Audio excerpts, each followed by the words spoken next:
Hi, it's Andrea from Walks as Well Andrea, and today I wanted to talk a little bit about consistency.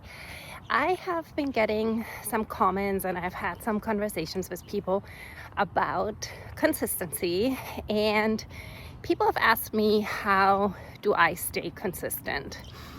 And the first thing I always say is let go of perfectionism, because I think many times what stands in our way of being consistent is this thought that we have to be perfect. So let me give you an example. So for example, if you in your program you have 2 1-hour full body weightlifting sessions a week, but it's a really busy week and you cannot make it to the gym because with driving there and everything, it takes you at least an hour and a half, maybe even 2 hours to get that 1 hour of lifting done. So if you say, oh, I don't have the time, I'm not going to do it, you don't do it. Instead, what you could do is figure out if there's a way that you could maybe modify this. So maybe you do 30 minutes of lifting at home with whatever weights you have. If you don't have any weights, or if you're traveling, there's a lot of body weight exercises you could do that could still challenge your body. It's not going to be perfect, but it can be very effective. And you will be in a much better place if you do that, and you will stay consistent. You won't beat yourself up for having missed the entire workout. And in the long run, you won't even notice that you missed that 1 or 2 sessions in the gym, and you will progress nicely. So I think, always be realistic and see what you can do and be willing to adjust things, even if they are not quote unquote perfect. The other thing that really has helped me is to think of the year in terms of quarters. I naturally sort of divide the year up into 4 quarters. It sort of works as my teaching schedule and just the weather and what I'm doing. So I always have movement and exercise I do no matter what. So for example, I always walk. I walk every day, and I get anywhere between 10 and 20,000 steps.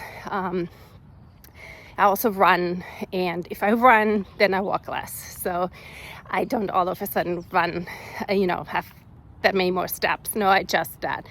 I also do at least 2 really good full body weight training sessions a week, and I adjust this.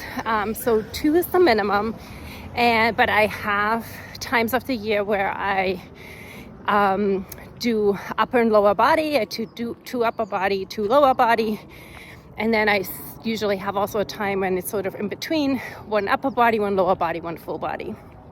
So I always do that. I usually write myself a program for at least 6 weeks, preferably 8 to 12 weeks, and then it changes. And I change up sort of what else I do.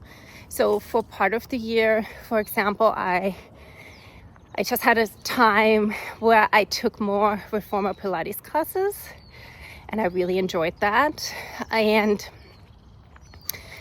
I now am lifting more weights, and I just rejoined a gym, so the Pilates classes have to go. As we're moving into summer, so July, August, September for me is really the time when I add a lot of swimming to my schedule. And so and then I work, when it comes to lifting weights, there will be periods when I focus more on increasing strength, and then periods when I will focus more on hypertrophy. So strength, it will be heavier weights, lower reps, and hypertrophy will be lower weights, higher reps, about 12 to 15, something like that. So that keeps it interesting for me because, like the lifting weights, somebody was mentioning, it's so boring, right? And honestly, if you are lifting weights the correct way, right, where you basically use progressive overload, you're going to do the same movements over and over and over. You can do slight adjustments, but basically they're the same moves. You do them over and over and over. You just increase either the reps or the weights, but it's basically the same thing. So yes, it is somewhat boring. But so for me, the basics are always there, and I add things that are really fun. As I said, swimming and Pilates, and right now it's springtime in the Bay Area and the wildflowers are blooming. So I'm really looking forward to going on some beautiful hikes, hopefully. It's a beautiful day today, but the rain is moving back in, so who knows how that will go. But so again, I think my recommendation for staying consistent: number one, let go of perfectionism. Number two, cover the bases that you need to cover. So for me, that's cardiovascular and strength training in some form. But then add things to it that you really enjoy. I also do a 30-day yoga challenge every January, for example. So again, I really adjust things then because I cannot do, the 30 days of yoga plus everything else I'm doing. Everything else has to really be scaled back during that time. But that keeps it really also interesting, and it really keeps me from being bored. All right, I hope this was helpful. I hope you got some ideas, and in the comments, share with us what you do to stay consistent. Have a great day and keep moving.